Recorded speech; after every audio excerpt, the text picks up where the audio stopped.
आप देख रहे हैं BA न्यूज, खबर हमारी फैसला आपका। इस वक्त की बड़ी खबर। मानिकपुर प्रतापगढ़ थाना मानिकपुर क्षेत्र के पूरे बरभन सिंह दिंडोली तिवारीपुर का निवासी विजय गौतम की पत्नी अंतिमा अपनी बहन सुनीता उर्फ चिंता व भाई के कहने पर अपने छोटे छोटे नाबालिग बच्चों को घर में छोड़कर कहीं चली गई और बहन सुनीता फर्जी तरह से फंसाने व जान से मारने की धमकी देती है, जिससे आहत होकर नजदीक के थाना मानिकपुर में जाकर के लिखित सूचना दिया कि मुझको जान माल का खतरा व सुरक्षा की लगाई गुहार।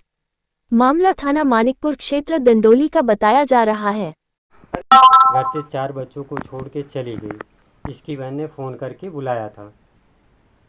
कहाँ चली गई?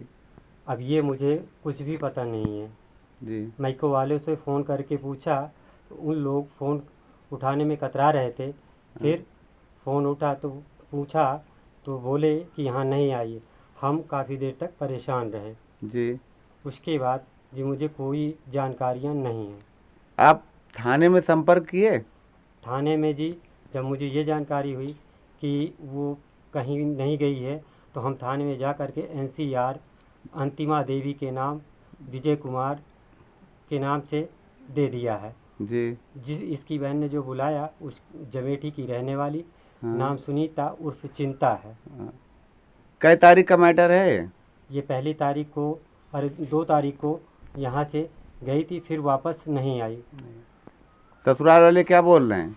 ससुराल वालों से फ़ोन करके पूछा तो उन लोगों ने कहा यहाँ नहीं आई है। उसकी बहनों से पूछा तो कह रही नहीं आई हैं। कई बच्चे हैं आपके? मेरे 2 बेटी 2 बेटा हैं, सभी नाबालिग हैं। बच्चे कहाँ हैं सब? बच्चे यहीं हैं। सारे बच्चे छोड़ के गई है? सारे बच्चे छोड़ के गई हैं। और ससुराल वाले कोई धमकी वगैरह कुछ? इसका भाई कहता है कि तुम कभी कुंडा आ जाइए। इसकी बहन ने भी बोला था कि कुंडा आ जाइए, कभी घर आ जाइए। तो जी हम डर के कारण, डर से सहमे हुए हम कहीं जा नहीं रहे हैं। तो हमारे चैनल के माध्यम से क्या कहोगे? हम ये कहेंगे कि जी ये प्रोग्राम निकाला जाए। और मैं इतना डरा हुआ हूँ, डरा सहमा हूँ कि मेरी हिम्मत नहीं पड़ रही कि अब हम कहीं घर से बाहर जाएं। भैया आपका नाम क्या है? मेरा नाम विजय कुमार, गांव पूरे बरभन सिंह, डिंडोली, थाना मानिकपुर, तहसील कुंडा, जिला प्रतापगढ़। मैटर क्या है? मैटर जी पत्नी जो है मायके वालों से मिलकर आई, उनसे बात करके आई। 2 तारीख से गई। इनकी बहन ने फ़ोन करके बुलाया कि बहन इसको छोड़ करके तो कुंडा चली आ। उसके बाद हम देखते हैं। और इनकी बहन ने बुला करके ये भी कहा कि इसको छोड़कर आना तो अब जाना मत। इसके बाद की बातें उन लोगों ने क्या बोला ये मुझे जानकारी नहीं है। और ये आने से पहले अपने बहनों से सारी बातें कर लिया था मोबाइल पे घर में। उसके बाद ये कुछ देर तक कुएं के पास बैठी हुई थी।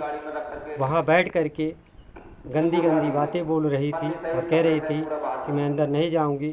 फिर कुछ घंटों के बाद ये घर के अंदर गई, सो गई। फिर मैं भी बैठे बैठे लेट गया। सुबह हुई जब तो ये स्नान किया। स्नान करने के बाद कुछ भी नहीं किया, कपड़े पहना और बैग लेकर जाने लगी। तो हमने पूछा इसमें क्या है? उसने कहा कपड़े हैं। मैंने कहा कपड़े दिखा दो, ये कैसे हैं? तो बोली 2 साड़ियाँ हैं। तो हमने पूछा, कहने लगी ये हमारी बहन की बिटिया के हैं।